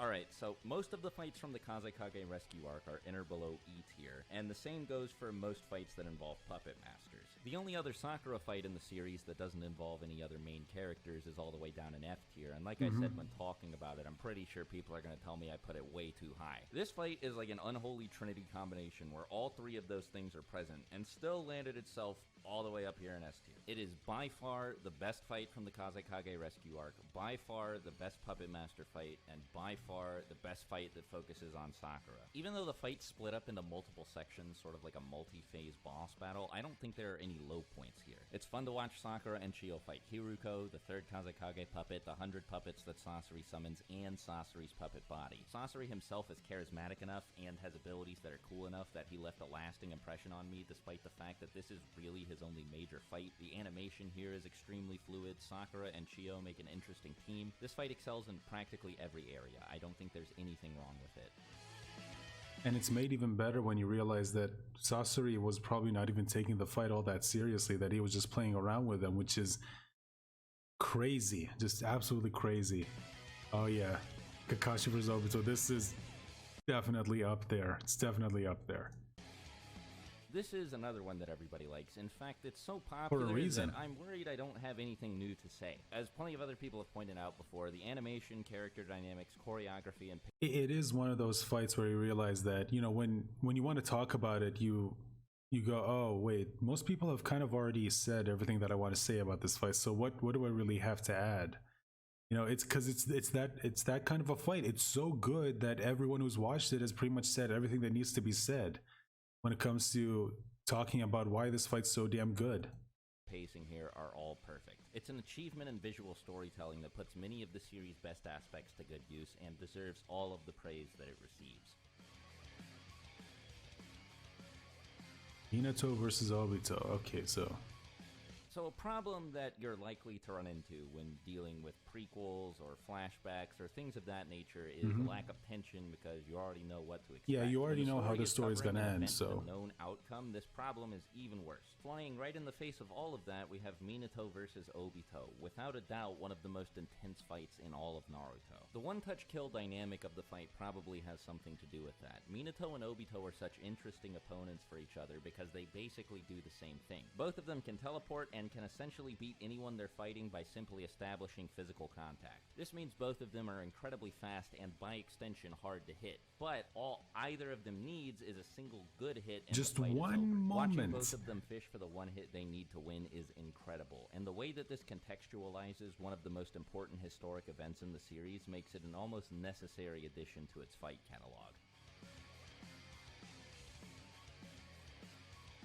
Guy versus Madara. Wow, I mean, I would have put Obito versus Minato above this. Anywhere lower than S tier, and I'm probably going to get burnt at the stake for putting it outside the top 15. As I've already said though, I think everything in S tier and above is perfect, and this fight is no exception. As a payoff to the enormous amount of build-up the 8th gate had received, this is extremely effective. Guy's thrown up against the most impossibly strong opponent imaginable, Madara Uchiha with the power of the Ten Tails, and he's got a Rinnegan, so depending on who you ask, Guy was actually winning this fight, although it did take a little bit of outside help. As is standard, he had a lot of outside help. I mean, you guys saw it earlier. Like, if Minato wasn't there, he would have been hit with the truth-seeking orbs, and it would have killed him. So yeah, I mean, if it wasn't for the help that he got with Minato, Lee, and Kakashi, I don't think Guy would have won, if I'm being honest. And again, I've mentioned this before, and I'll mention this again. Madara was not taking the fight seriously. He was playing around. That was one of his weaknesses. Like, the guy doesn't take things seriously. He gets too caught up in a fight, and he doesn't just immediately finish it as quickly as possible, even though he can. And conceptually brilliant. Some of the coolest attacks and action set pieces in the series make their appearance here, like Sekizo and, of course, Night Guy.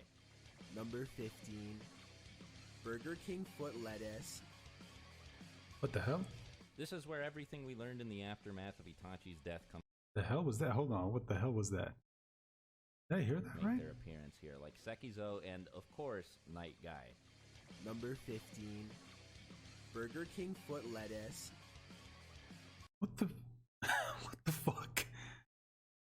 Sorry, just one more time. What is this? Make their appearance here, like Sekizo and, of course, Night Guy. Number 15, Burger King foot lettuce. This is where everything we learned in the aftermath of Itachi's death comes to a head. Sasuke seeking the same closure he thought he'd get by killing Itachi, and the only way it seems attainable to him is to kill Danzo and avenge his clan. The emotion here is palpable, especially in the Raikage section, which happens to be my favorite part of the fight, since both Sasuke and the Raikage are royally pissed off. In this way, the fight also acts as a payoff to Taka's fight with Killer B, since A thinks Sasuke killed B, while Sasuke doesn't care and just wants to get to Danzo. The action here is great and super varied because of how different all of the Kage's abilities are. Even the Kage's aides get some cool moments here, most notably Darui and Chojuro. In my opinion, it's made even more engaging by the fact that this is the first time we get to see most of these characters fight, and it also happens at a point in time where we're still not super familiar with the mechanics of Sasuke's Mangekyo Sharingan and are still in the process of learning how it works. This is just the type of fight that keeps you on the edge of your seat. It's filled with twists and turns and has plenty of stuff that will surprise you the first time you see it. Shelby's Naruto, Sasuke, etc. Yeah, this I'm was always down to watch Madara cause some mayhem, and this is one of the best examples of that. This fight feels desperate, chaotic, and unpredictable in a way that few others manage to. The allied shinobi forces is closer than ever to victory now that they've taken care of Obito, and all they have to do is take out Madara, who's blind, by the way. The problem is, he's got Sage Mode, and later on, he gets one of his Rinnegan back. Everyone throws everything that they can at him, but it just doesn't work. The situation gets worse and worse until it ends with Naruto and Sasuke at death's door and Madara as the new Jinchuriki of the Ten Tails. This is up there with Pain's assault in contention for the most dire things have ever gotten in the series. Madara truly feels unstoppable here. Alright, what's number? Sasuke versus Data. Oh yeah, this is definitely one of the best What better fights. way could there have possibly been to show us that Sasuke might be capable of killing Itachi than to have him kill another member of the Akatsuki? That's all this needed to be. A short little encounter where Sasuke beats Deidara, then goes on his way to find Itachi and kill him. Instead, it decided it was going to be one of the best fights in the whole series. It goes so far above and beyond what you'd expect of it. It even helps characterize Deidara. He had a whole arc where he was one of the primary antagonists, and you learn just as much about him, if not more, here than you did in that entire section of the story. The action here is also next level, probably because watching Sasuke and Deidara interact is so interesting. This is also probably the best example of Sasuke's tactical prowess we ever get. Just based off this fight alone and nothing else, his brain is big. I know a lot of people aren't happy with the way it ended, and maybe it is a little contrived, but It is just a little it doesn't bit. really bother me, and even if it did, everything else is way better than it would need to be. It's really good. It's so good that you can forgive like the one or two flaws that you can find. Like that's how good this fight actually is and how well it was written. Kakashi is so cool here, dude. It's a bit unfortunate for Zabuza because it makes him look a lot worse by comparison, but Kakashi stunts on him here. The highlight of this fight for me has to be everything involving Haku, though. From Kakashi hitting Haku with the Raikiri to Zabuza hesitating to cut through him and Kakashi at the same time. That small detail adds so much humanity to Zabuza as a character and even helps set up what happens immediately after this fight, which is Zabuza running through all of Gato's men and killing him. It's a spectacular climax to Naruto's first story arc and to Zabuza's character arc. And this is again like one of the things that I love about the Land of Waves is that it really does foreshadow a lot of the things that we see later on in this series is that, or one of the things that we see, you know, consistently throughout the series, when your mind is not focused, it's not, you know, when you're not mentally prepared going into a fight, it can really affect your ability to perform. And, here, for example, Zabuza is trying to convince himself that, oh yeah, he's not bothered by Haku's death. It's like, whatever, who cares? But deep down, no, he did care. And it's specifically because of how he was performing here against Kakashi, because you saw how he was doing against him before, and you see how he's doing against him now after Haku's death, and he's performing way worse. Like, that moment affected him so much that it's making him look like an amateur. Hell, even Kakashi's pointing out, it's like, dude, you look like shit. What the hell's wrong with you? And no, actually, he does know what's wrong with him, but Zabuza refuses to admit it because he still is trying to convince himself that, no, he's a shinobi, he's just a tool. Shinobis aren't supposed to have emotions. But no, and then, of course, Naruto was just like that last hit that completely shatters this illusion that he's built about himself and shinobi, and he realizes that, oh yeah, that's complete BS. Like, what I'm trying to do is not possible, because we may be shinobi, but we're still human, and we can't turn off our emotions no matter how much we try.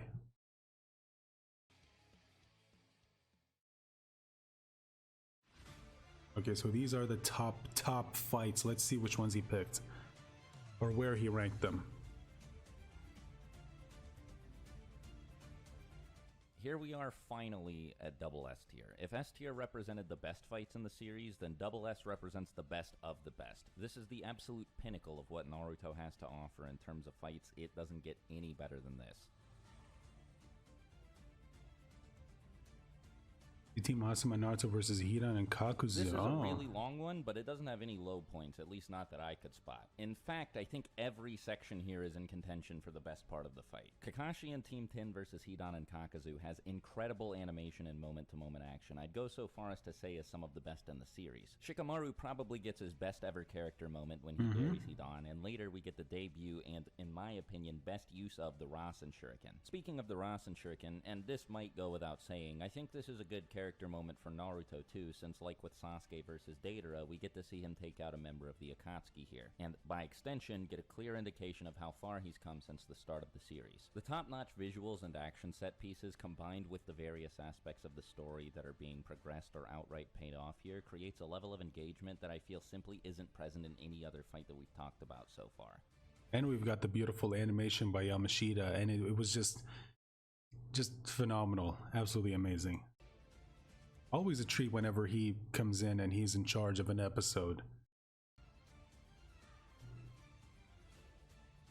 This fight is so important, definitely one of the most consequential, at least of part 1 if not all of Naruto. Hiruzen dying and Orochimaru losing his arms are pivotal plot points presented through a fight that was, at the time it happened, on a scale totally unlike anything that had come before it. Because of the power level of both fighters in this specific situation, what's at stake here is magnified. As you watch this, it feels like if Hiruzen dies, no one's going to be able to stop Orochimaru from wreaking havoc and doing whatever else he wants. He's got the first 2 Hokage at his disposal and will probably be able to revive the third after he kills him. Speaking of that, Orochimaru is just plain scary here. The shot of the first 2 Hokage stepping out of their coffins is chilling, and Orochimaru himself continues to be creepy and weird. This fight also accomplishes an impressive amount of world building. First of all, you may have missed this, but we're introduced to the Sound 4 here. They're the ones who create the barrier. We're also introduced to the reanimation jutsu here, and to the first 2 Hokage, and we learn more about the abilities of all 3 present Hokage, and we also learn more about Hiruzen's relationship with Orochimaru. It's difficult for me to concisely articulate how much worse the series would be without this fight. It's also a little bit weird to see, Hashirama fight here, knowing later on what he can really do, and him not using any of those abilities here. While we're on the subject of important fights, here's where we meet Pain and get introduced to mainstay concepts like Sage Mode and the Rinnegan. Obviously, this is also the fight where Jiraiya dies, which, kind of a big deal. One thing I really like about it is something it has in common with the first Hidan encounter, which is that it forces the viewer to figure out the antagonist's abilities in real time. I also think that the Rinnegan feels just as scary and otherworldly as all the Jashin shit did. Even beyond that, maybe a little bit more, if I'm being honest. Pain himself feels inhuman, and the visual design of the Rain Village makes the environment seem hostile too. It's also hard to deny how many memorable moments are present here. The massive Rasengan, the frog song, the gathering of the 6 paths of pain, and Jiraiya's death. Like all the other fights I've praised phrase that introduced important villains, this one succeeds at its job but does so with flying colors. I think this is the second most effective example of that in the series. The sheer power and versatility of the 6 paths of pain are conveyed flawlessly here. That's also not all the fight accomplishes either. Like the last one, the world building we get here is excellent, and Jiraiya's death is brutal and extremely effective. I know it didn't make everyone sad, but most people will tell you it was an emotional gut punch. Most people, yeah, were affected by Jiraiya's death. What's number 8? Taka versus Killer Bee. Really? This is above Jiraiya versus good? Pain? It's number 8, and I'm not, just don't worry, I'm not gonna do that. Yeah, okay, anyway, no, the reason don't. This fight is all the way up here is 99% because of the action. There is some neat stuff going on narratively here. This is Sasuke's first mission as a member of the Akatsuki, and this is also where we get introduced to Killer Bee. But I'm just going to be honest and say that here we have a case of the cool shit happening on screen or on the page being more important than the storytelling. It's just so much fun to watch. There are no sections here that I would describe as anything less than some of the coolest shit I've seen in my entire life. Also, Sasuke finally getting and using his Mangekyo Sharingan is just hype. I guess I can throw in some narrative points for the way that this enhances the 5 Kage summit as well. Although, you know, again, okay, I'm gonna say this, but this was actually not one of my favorite fights. I honestly wouldn't put this up there. Really, like, as good as the animation is, and it's absolutely phenomenal. Just from a pure animation perspective, like, that's not really enough for me to rank it as being one of the best fights. Like, I personally would have this be a lot lower. I wouldn't have this be in double S tier. And I also noticed that just like the Sasuke and Itachi versus Kabuto fight, this is the first fight we see with Sasuke where he's got the Mangekyo and he doesn't really come away looking good. Like, yeah, I mean, it's just, I don't know why this is the case, but for some reason, twice in a row, Kishimoto has Sasuke gain a power-up, and literally the first fight that he's in, he doesn't really look all that good. I don't know why this is the case. I mean, he did it twice. Actually, no, he did it 3 times. With the Mangekyo, then with the EMS, and then later when he got the Rinnegan. Or, well, the Rinnegan, when he got it, it wasn't as egregious as the EMS and the MS. But even there, it's like he had other characters look better than he did when he came into the fight with his new power-up. And I don't know why that was the case. I don't know why he kept doing that.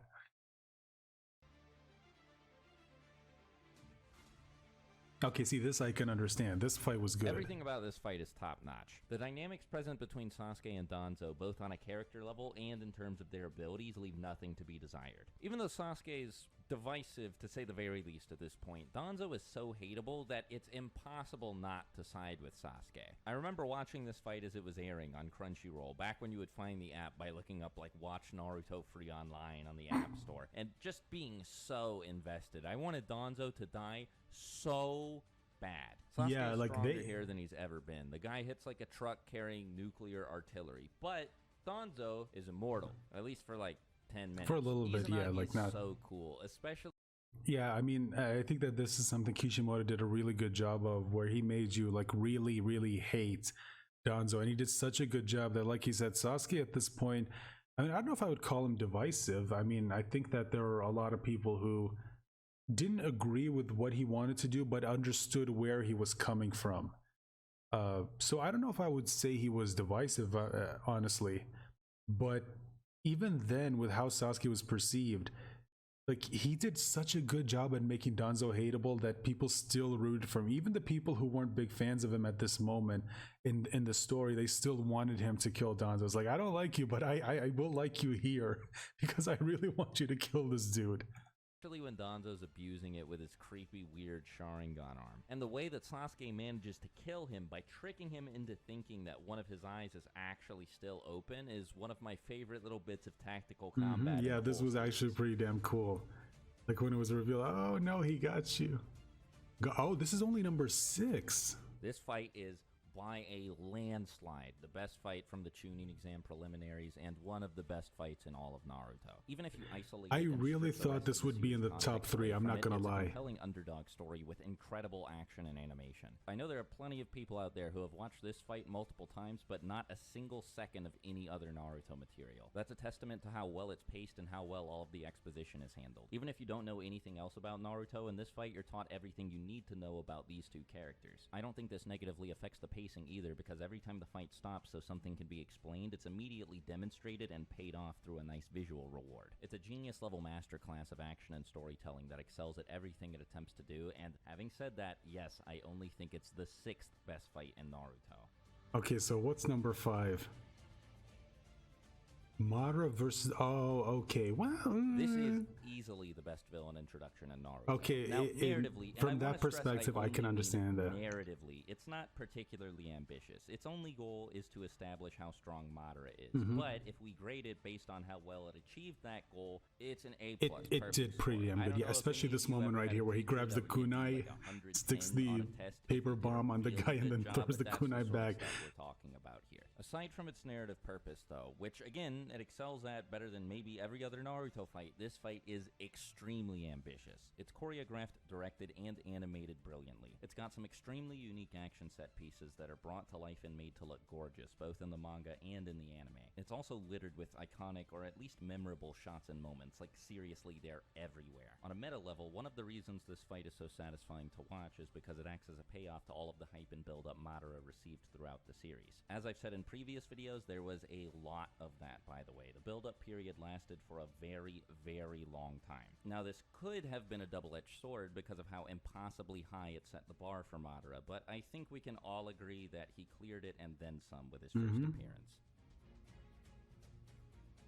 So what's Naruto versus Pain? Okay, yeah, this, yeah. Naruto versus Pain is basically the climax of the second act of the story, and so obviously, like the last one, there's a lot of build-up here. Now, while this particular fight was foreshadowed and the entire arc was clearly leading up to it, I'm talking about the way that Naruto's big, heroic, save-the-day moment was built up to. Something like this eventually happening was kind of a foregone conclusion, given how the series started with Naruto making it as clear as he did that he wanted to be a distinguished ninja with everybody's respect. This is where Kishimoto keeps his promise that he's going to take this loser kid and turn him into a total badass. Pain's a perfect enemy And for he something did. like this. His abilities are extremely unique, and he's strong enough to push Naruto to his absolute limit. I don't just mean Naruto gets pushed physically here, either. Pain's strength is so great and so varied that Naruto's forced to use everything in his arsenal here. Everything that we've seen him train to develop and use over the course of the series makes an appearance in this fight. What makes this fight even more satisfying is that it retroactively adds meaning and purpose to many of the fights that Pain took part in before this. The intel that people like Kakashi and Jiraiya were able to gather by fighting Pain is crucial to Naruto's survival and eventual victory here. This fight also includes tons of extremely important character moments. This is basically where Pain's entire ideology gets laid out, mostly through his famous cycle of hatred speech to Naruto. Hinata finally confesses her love to Naruto here and even fights Pain to try and keep him safe, which is by far the most important thing she does in Shippuden. It's also revealed here that Naruto's dad was the 4th Hokage, and admittedly this may have been like a Jon Snow situation where everybody kind of already knew without being told, but still, setting aside how obvious it may have been, it's cathartic to see Naruto interact with his dad for the first time. Now, while the last two fights, maybe even the last 3 or 4, have more consistently good action and visuals than this one does, I think that the scene where Naruto and his six-tail cloak fights the Tendo Pain is on par with, if not better than anything present in all 4 of those fights. And in terms of narrative context, the only one that even belongs in the same conversation as this fight is Sasuke versus Danzo. I'll admit that of the fights in double S tier, this one's placement is probably the most adjustable. I could totally see why someone might move it up or down a few spots, but all things considered, Well, I it think depends I've made a on good which case for ones it he being the has 4th best in fight numbers 3 Naruto. to 1. Which was number 3? Oh, Sasuke versus Itachi is only number 3?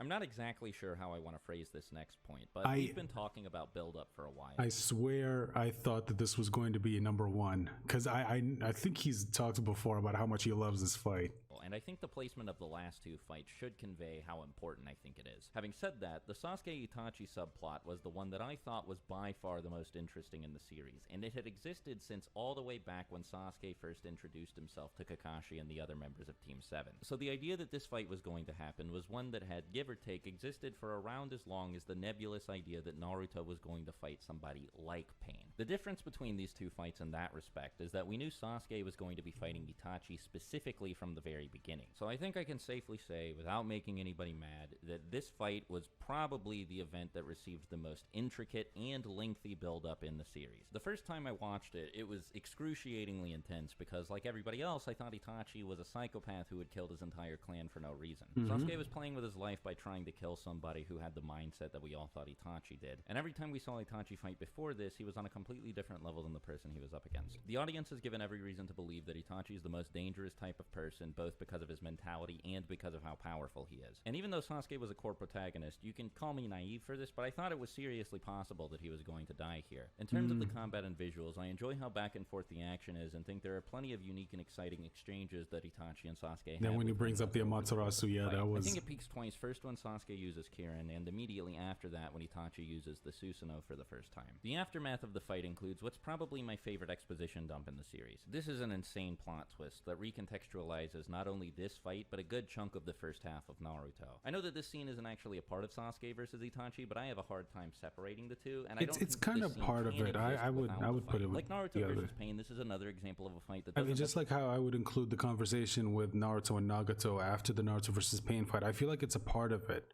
It's like you can't really separate the two because it's the natural conclusion of each of those fights.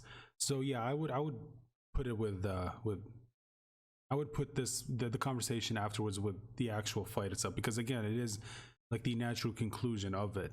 Necessarily have better action than many of the other fights in Double S tier, but has so much more narrative weight to it that I think I can overlook that.